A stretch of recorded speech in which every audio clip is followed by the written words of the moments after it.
Welcome to our channel. Today we will see some more question and answers from the lesson alcohols, phenols, ethers, specifically from ethers.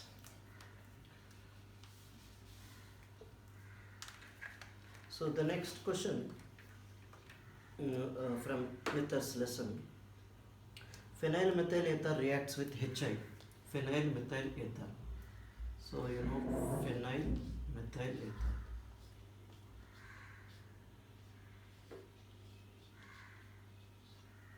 This is phenyl methyl ether. So this phenyl methyl ether reacts with HI.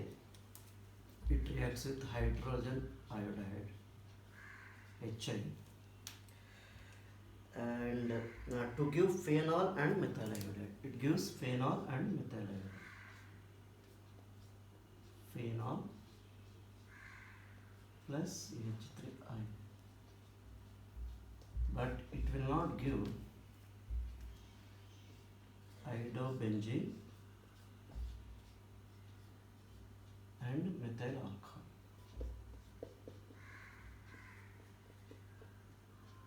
Why?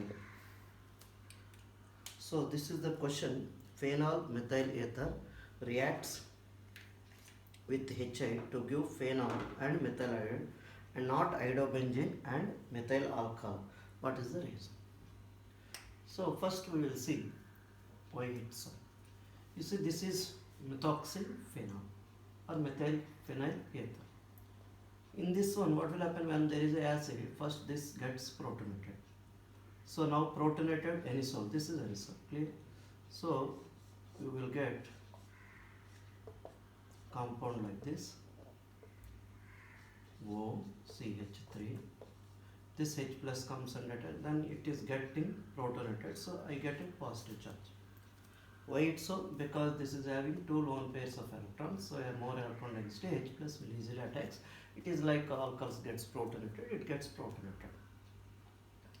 This protonated one, now we need to see where the cleavage happens. Then I can attack that side. If the cleavage happens here, I will attack here. Then this is phenol and CH3I. This is the way it happens. If the cleavage happens here, methyl alcohol goes and I can attack here. Then you will get hydrobenzene and methanol. But it is not possible. Only this is possible. We need to explain that. That means this cleavage is not possible. Only this cleavage is possible. That means you need to see here there are two OC bonds. OC, this is sp3 carbon, that is CH3. And another OC is O and C, this is double bonded carbon, so sp2 carbon. So now which bond is weaker? You know that this bond becomes weaker. This bond also we have seen in the phenols, due to resonance, this bond gets partial double bond character. Because this OCH3, what will happen, these bonds can be given like this, so there is a resonance. This way the electrons will be participated in the resonance with the pi electrons of the benzene ring. Once they participate in the resonance, you will get a double bond character between carbon and oxygen. This carbon and oxygen, you will get a double bond character, partial double. Once there is a double bond character, when compared to single bond, this bond is stronger, so the breaking of this bond is not possible easily. So that's why this OCH3 bond breaks. So once this bond breaks, I can come and attack here. So what will happen now? Then I will get CH3I and the phenol. So we can explain based on the bond, which bond is weaker, and based on this we will say that whenever anisole reacts with HI, we will only get phenol and methyl iodide, but not hydrobenzene and methanol, because the OCH3 bond is weaker than O phenyl carbon bond, because phenyl carbon is the sp2 and there is a lone pair on the oxygen, so it gets into resonance, due to which there is a formation of double bond between carbon and oxygen in phenyl. So I hope you understood. So this bond is weaker one, so it gets broken down, then I will come and attack with this, so I will get phenol and methyl iodide. This is the way we can explain this particular one.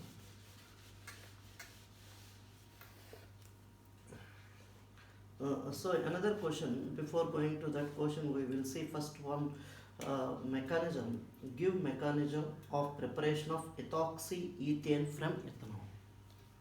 Ethanol is CH3CH2OH. Ethanol. Now they ask to prepare ethoxy ethane. Ethoxy ethane. That is, you need to get a ether, which is ethoxy ethane. That is CH3CH2O CH2CH3. That is diethyl ether. Ethoxy ethane. This is the ethoxy group. So you have ethoxy ethane. So now they ask to get the mechanism of this particular reaction. So ethoxy ethane preparation from ethanol. So the mechanism of this reaction we need to understand. We will see first of all. This mechanism involves, the reaction mechanism involves three steps. The first step is protonation of alcohol. It is acid catalyzed reaction. Okay. So the protonation of alcohol. Anyhow, you need to have two alcohols to get the ether in presence of acids. So this is the reaction. So first step is the protonation of alcohol. What will happen? Why the alcohol is getting protonated? So I have CH3CH2OH. So it gets with H plus ion. The H plus comes and attacks here because it has a lone pair. So I will get a protonated alcohol, that is CH3CH2, correct? OH and H plus, that is protonated alcohol. That one is protonated alcohol. Oxygen gets one bond with hydrogen, so it is the protonated alcohol. This is the first step. First step is the protonation of alcohol. So then next one is attack of a nucleophile. It is a nucleophilic substitution reaction. So where the nucleophile will attack? Now you can see this is the center called nucleophilic center. So I have a center which is called nucleophilic center. So CH3CH2, then O. Okay, we will write in a better understanding way. Now for example, this is my compound CH3CH2, then OH2 plus I will write. Clear? The same. When we write here, this OH2 plus is the leaving group.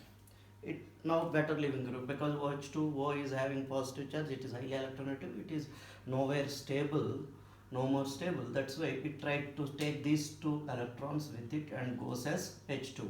Once it goes as H2, then this becomes positive charge. So once there is a positive charge, the nucleophile can attack. What is the nucleophile now?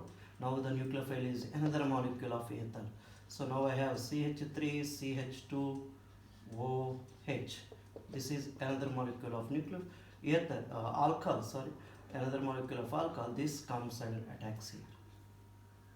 So now you have a nucleophilic substitution reaction. Because of that, this is what reaction? SN2. Because both are attacking nucleophile approaching the carbon backside and leaving group.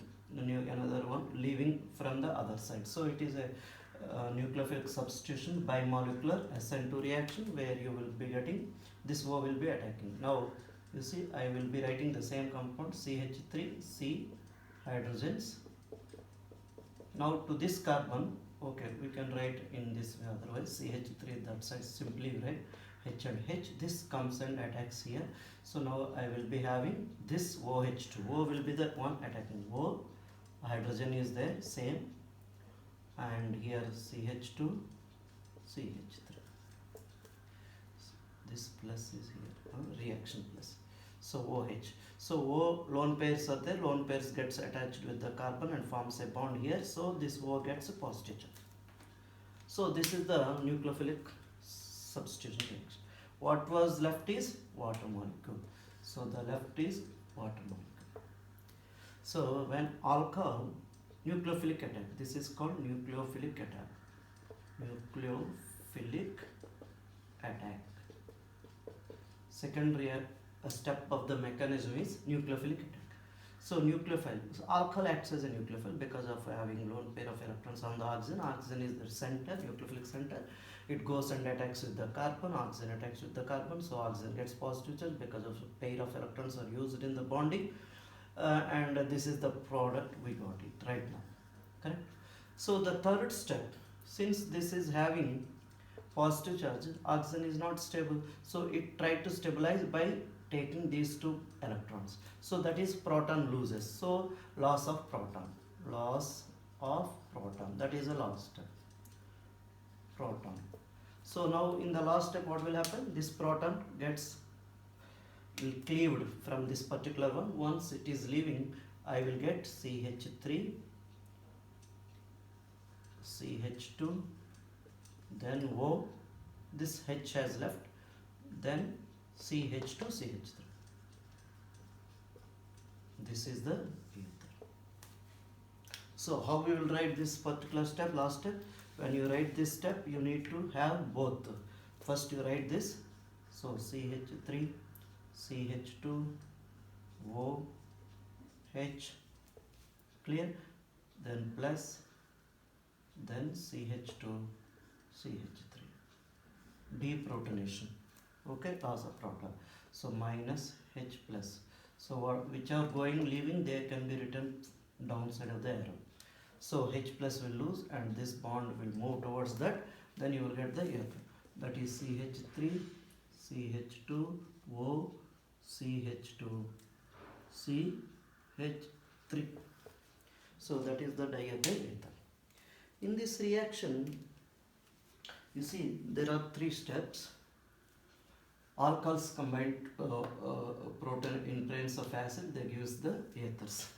First is protonation of alcohol. One molecule of alcohol gets protonated with H plus ions, and because of the acid, so it gets protonated alcohol. The protonated alcohol now having unstable oxygen, so it loses H2O, so there is a leaving group, so the nucleophile, another alcohol acts as the nucleophile and attacks the carbon as SN2 reaction, and you will get this particular product from the SN2 reaction, where oxygen is having positive charge, still it is unstable, so that's why it tries to take the electrons. That is the last step, where the H goes as a proton, leaving of proton. So now you will get the diethyl ether.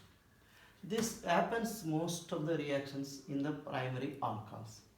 If I go tertiary and secondary alcohols, this type of ether formation will not happen. Instead of, you will get alkenes. That is the next question we will see in that particular. So this is for primary alcohols. If I take a primary alcohols, that we can easily prepare this particular ethers by acid catalyzed reaction. But if I take a secondary and tertiary alcohols, this will not happen mostly. So why? That is another question given. Why is the preparation of ether by acid catalyzed dehydration? Correct? Acid catalyzed dehydration. Clear? So acid catalyzed dehydration of secondary alcohols not a suitable method. This is not a suitable method for the preparation of ethers from alcohols by acid catalyzed dehydration.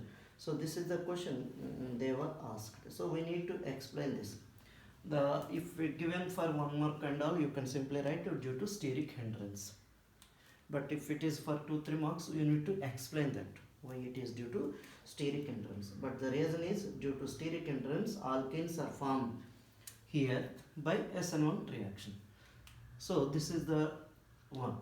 So but why the secondary and tertiary alcohols will not have? Secondary and tertiary alcohols generally sterically hindered because of the steric hindrance. What is the secondary alcohol? I have, for example, OH here, and here one alkyl group, here one alkyl group, and H. This is secondary. If it is a tertiary, I have OH containing carbon will have 3 alkyl groups. This is tertiary. So now the sterically hindered this carbon SN2 cannot happen, because in the previous case we have seen the alkyl molecule, ROH molecule, which is having lone pairs, attacked the carbon, and here OH2 plus, and it loses. First it protonates. Clear? So it has to lose. Leaving group is okay, you can leave. But what about the attacking group? Attacking group has to approach as per SN2 in the backside. Backside already you have 3 bulkier, here 2 bulkier groups. That is, the carbon is sterically hindered. So nucleophilic attack is sterically hindered. So it cannot happen SN2. Then it can try for SN1 reaction. SN1 reaction is a two-step reaction. Two-step reaction where the first step is formation of carbocation. Formation of carbocation. So if the formation of carbocation happens, if you can consider, so it will go for only SN1 because tertiary carbocation is more stable and secondary also more stable. So both secondary and tertiary prefers to be going for SN1 reaction. So if it is SN1, how the reaction is happening? So because of the SN1 reaction, so that tertiary alcohols easily loses the water molecule and gives only the alkenes but not the corresponding ethers. So that is the way we can try to explain that particular reaction. So you will be only getting the alkenes but not the ethers in this particular case. So there what we will be getting, you can see the secondary alcohols, we can take anything OH. Okay, let me write simplest way, C OH, clear. Remaining will be CH2, C secondary means this is also carbon, CH3 and H2H and H. This is the secondary alcohol. So this is the secondary alcohol. What will happen in this? It gets protonated, then OH2 plus will form. Then it loses, then it gets a carbocation. This secondary carbocation is more stable. Clear? The first step is the secondary carbocation. This is the one, it gets in H plus acid catalyzed, then you will get CH3, CH, OH2 plus and CH3. Clear? So this CH-OH2 plus will be losing in the next step. So you will get CH3, CH, CH3 plus. It is losing but nucleophile attack is not happening. Another alcohol cannot approach here. Same molecule, that is also bulkier, sterically hindered, and here also carbon is having both 2 more alkyl groups surrounding it, so it is sterically hindered. So nucleophile cannot attack simultaneously when the OH2 is leaving. That is the SN2. It is not happening. So it forms the carbocation. You know that carbocations are more stable, this carbocation, because you know the carbocations tertiary is stable, then secondary, then primary. So secondary carbocation is always stable. So it forms a stable carbocation, this one. Once it forms the carbocation, what will happen? To get to stability, because it is a carbocation, anyhow, what should happen? Next step is, I have CH3, that is CH2 and H we will write, then CH, then CH3. So this is plus charge. So in order to nullify this charge to satisfy, it takes this and it loses H plus ion. Once it loses H plus ion, I will get CH2. Then there is a bond, double bond, C, H and CH3. So this is the way you are trying to get alkanes but not the ethers. So because ethers mechanism, it happens by SN2. SN2 is not preferred here because of the bulkier group. So that's why generally the secondary alcohols, whatever they asked, the preparation of ether by acid-catalyzed dehydration by primary alcohols only more preferred but not by secondary or tertiary alcohols because of steric hindrance. In secondary and tertiary alcohols, the alkyl group acts as a nucleophile which cannot approach the carbon atom of the protonated alcohol by SN2 mechanism because of the steric hindrance surrounding the carbon. That's why it prefers to form the carbocation in the similar way as SN1, and those carbocation, secondary and tertiary carbocations are more stable. That's why they form the carbocation. After forming the carbocation, to get its stability, so it loses the proton. This is the way the mechanism happens. Clear? So that is a question to now. Next we will see another question.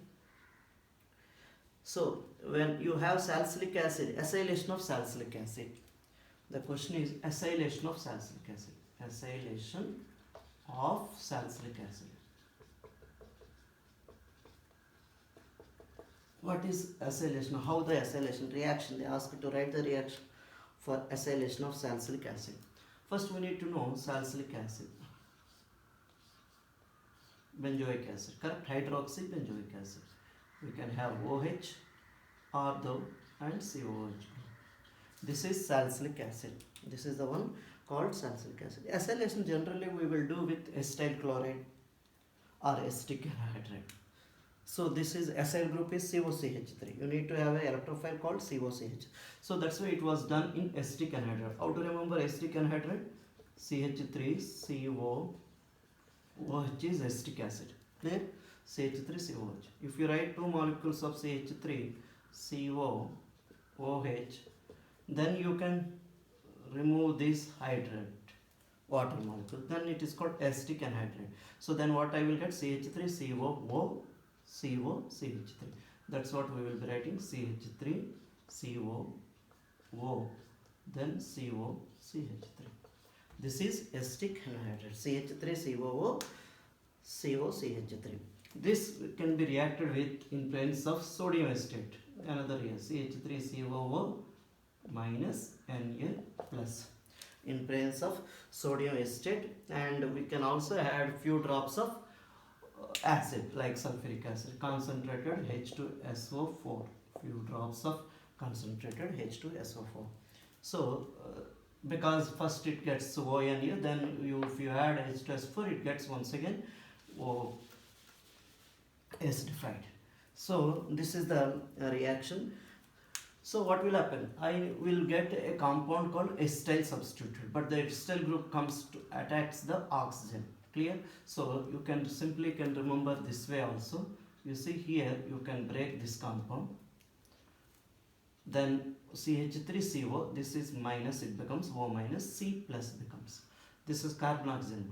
So here O and H is there, here O and hydrogen, correct? So you break here also the bond, the O minus H plus. This is the simplest way to remember, to write the product. So now I have O minus, you add this particular one to this, and H plus will go this. So what is the product we will get? Now you see this is the ring we have written, and COOH as it is, we didn't change anything. Then I have oxygen, O minus will add to C, so COCH3, the bond with carbon. This is the product. Remaining is CH3, CO, O, then H, acetic acid. So these are the products you will be getting. This is 2-S-toxy-benzoic acid. This is S-toxy group, benzoic acid, 1, 2 S-toxy-benzoic acid. It is called aspirin. Aspirin. This is a medicine tablet. So aspirin. Aspirin is 2-S-toxy-benzoic acid. So it is called as aspirin. So this is the product we will get when salicylic acid is treated, acylated. Salicylic acid is treated with acetic anhydride in place of sodium acetate and few drops of concentrated sulfuric acid. The OH group gets acylation, so OCOCH3 it becomes.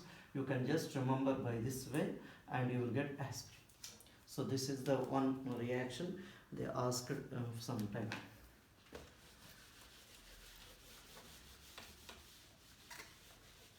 Next one.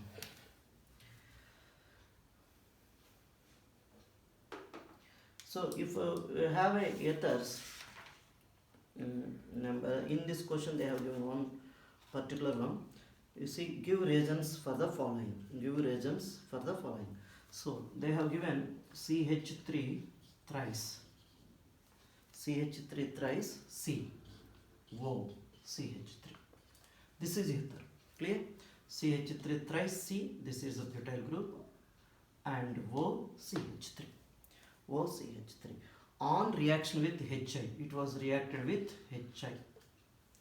So this particular compound on reaction with HI gives CH3 thrice Ci.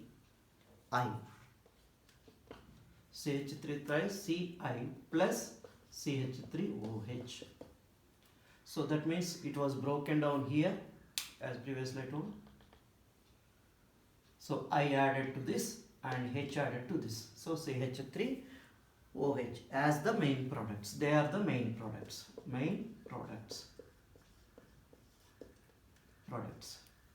But not CH3 thrice COH plus CH3I. Why? So it is not formed this particular compound. That means it can also break here.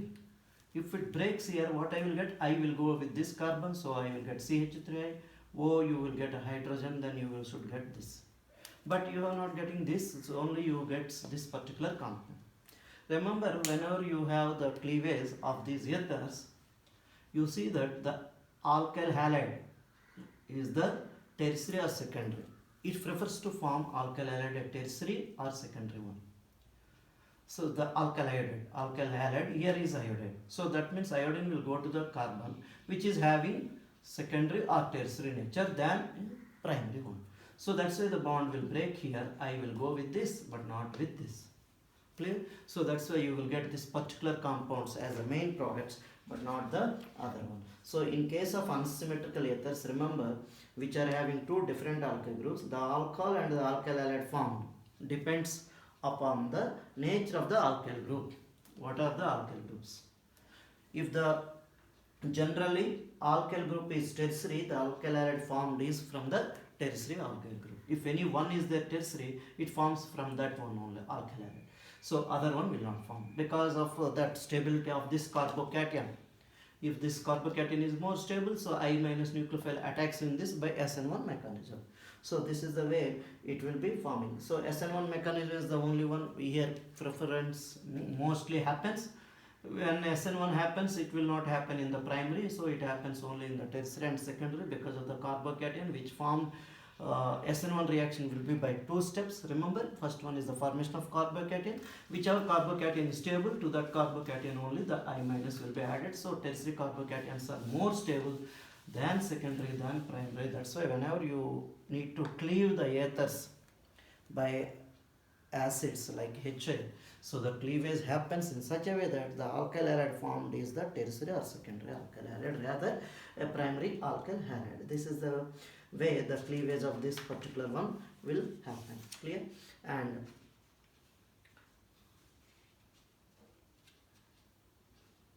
why the phenols are not available for protonation and compared to alcohols?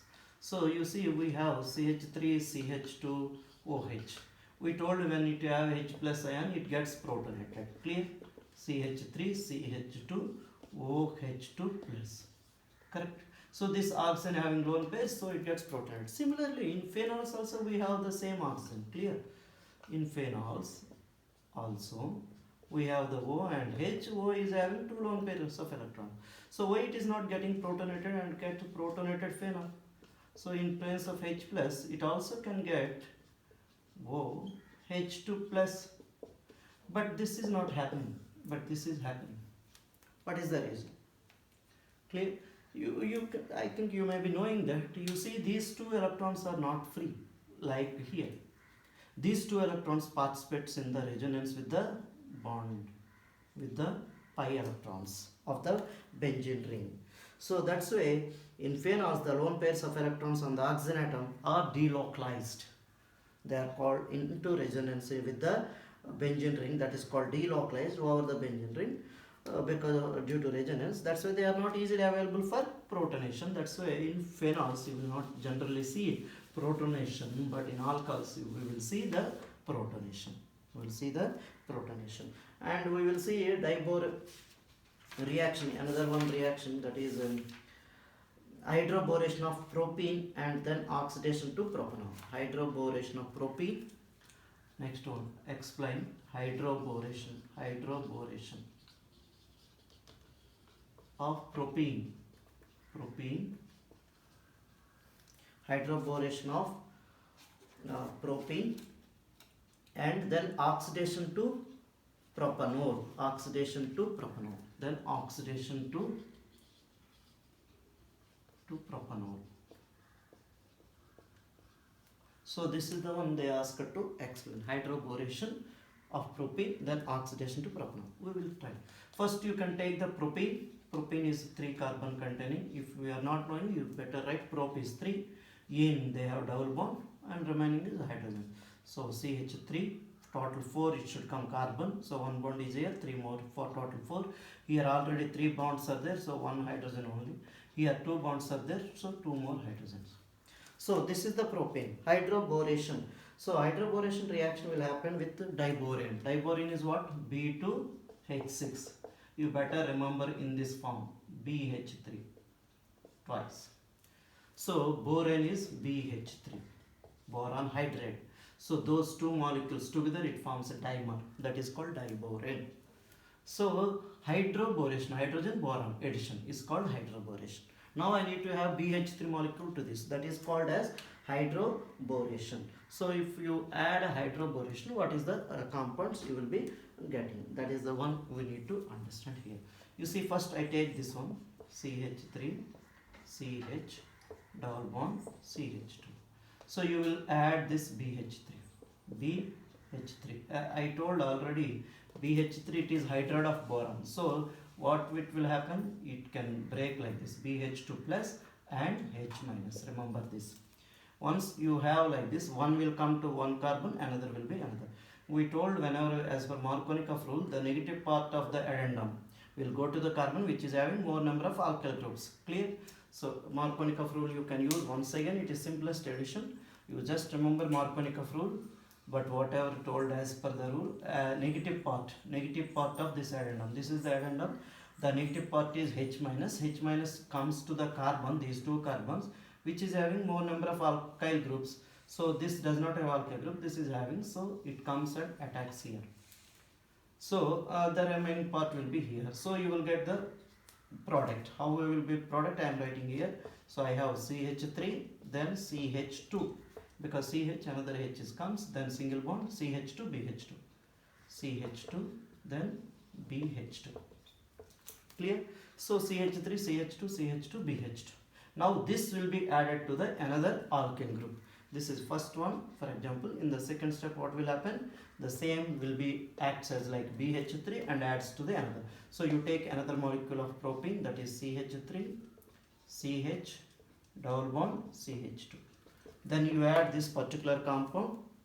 This is propyl group, correct? So I will write CH3, CH2, CH2, then BH2. So the once again this plus and H minus. It once again breaks like this, BH2. So BH, another H is already replaced with alkyl, or BH plus and H minus. Once again you add the same way, this H minus comes to the carbon which is having more number of alkyl groups as per Markovnikov rule, and you will get the product like this. Product I am writing here. Once again this same you can write. This will come to and add to this carbon. So I can write, you see, CH3, CH, CH3, CH and this H, that is CH2. Clear? Then single bond CH2, this single bond CH2. For this CH2, BH, CH2, CH2, CH3. That means BH, CH2, CH2, CH3. That is B is one direction. If you want to understand better, like this. So already boron is substituted to propyl groups. One hydrogen is left. Once again another step you can write similarly. Then what will happen? This hydrogen also replaced with propyl group. So tripropyl boron you will get boron. Clear, no? So okay, third step I will write here. If you understood this, then we will remove this and write the next step. Next step is 3. Now once again you can take the third step. Then you have CH3, CH, double bond CH2 plus this particular one. So this is one, this is one. So I can write like this, CH3, CH2, CH2 twice BH. Clear? BH. So now you can take once again H minus and B plus. So that can be added, then you will get a compound like this. CH3, H will come once again this H. So CH2, then CH2, then B, this one. That is, this is 3 times and B. This is the one you will be getting. So this is hydroboration. You got this particular compound, then it undergoes, next one is oxidation. Oxidation generally happens, this now should undergo oxidation, the second step here. What is the oxidation? Oxidation happens with this generally acidified hydrogen peroxide. Acidified hydrogen peroxide, H2O2. So if you add H2O2, not in acidic condition, in alkali condition, sorry. So you take this particular compound, that is CH3, CH2, CH2 thrice B. So this is the compound. Now you treat with hydrogen peroxide, H2O2. H2O2 in presence of OH minus ion. H2O2 can be written OH and OH. Clear? So you break here, add one OH this side, one OH this side. So what will happen like that? How many molecules of required? 3 molecules, because I have 3 alkyl groups. So you can, like this, B is having 3 alkyl groups. Correct? I am writing this particular propyl is R, R, R. So now OHs are there. You break here, add one OH this side, one OH this side. Break here, one OH boron, one OH is alkyl. Break here, one OH this side, one OH this side. This is easy to remember. Clear? But this is the way the oxidation happens. Then what I got? ROH, ROH, ROH. That is this propyl group OH. That is propanol. Correct? So that is CH3, CH2, CH2, OH. Propanol. How many molecules? 3 molecules. 3 molecules of the propanol. Then the leftover will be B with OH thrice. That is H3BO3. Clear? This is the H3BO3. That is boric acid. So you will get propanol and boric acid. So we started with propene and ended up with propanol. This is hydroboration cum oxidation. So hydroboration of propene and then oxidation to propanol. Hydroborated compound with, so if they ask you to convert even propane to propanol, this is one way you can do. Propane to propanol, hydroboration. It is simple addition reaction as per Markovnikov rule. After addition product, you have to just go for the oxidation with hydrogen peroxide and OH minus ion. So this is the way we can do, and thank you. In the next video we will see some more question and answers. See you in the next video.